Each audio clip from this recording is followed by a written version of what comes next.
கொலை குற்றச் சம்பவங்களில் வழக்குகளை விரைந்து முடிக்க போலி குற்றவாளிகள் கைது செய்யப்படுவதாகவும் உண்மை குற்றவாளிகள் தப்பவிடப்படுகிறார்கள் என்றும் எடப்பாடி பழனிசாமி தெரிவித்திருக்கிறார்.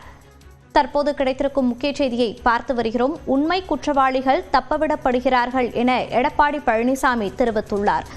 இது குறித்த கூடுதல் விவரங்களோடு இணைகிறார் நமது செய்தியாளர் சுபாஷ். விவரங்களை பதிவு பண்ணலாம்.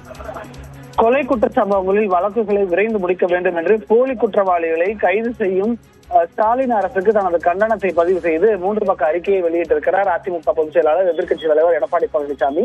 சிவகிரி சம்பவத்தில் குற்றவாளிகள் அவர்களே ஒப்புக்கொண்ட குற்றங்களை வேறு பலரை கைது செய்து சிறையில் அடைத்து இந்த ஏமாற்று மாடல் அரசின் காவல்துறை இன்னும் எத்தனை குற்ற வழக்குகளில் உண்மை குற்றவாளிகளுக்கு பதிலாக சம்பந்தம் இல்லாதவர்களை கைது செய்து வழக்குகளை முடித்து வைத்துள்ளது என்ற விவரங்கள் அனைத்து இந்திய அண்ணா திராவிட முன்னேற்ற கழகம் ஆட்சி மலரும் பொழுது வெளிக்கொண்டு வரப்படும். திமுக ஆட்சியாளர்கள்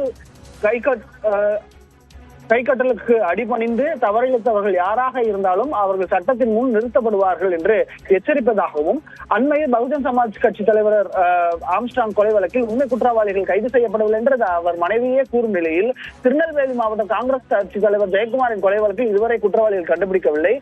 அதே போல முன்னாள் அமைச்சர்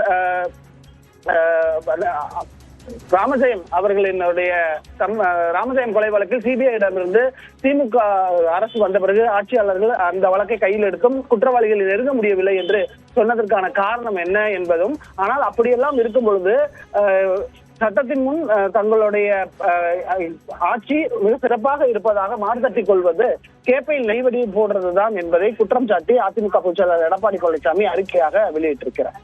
விவரங்களை பதிவு செய்தமைக்கு நன்றி சுபாஷ்.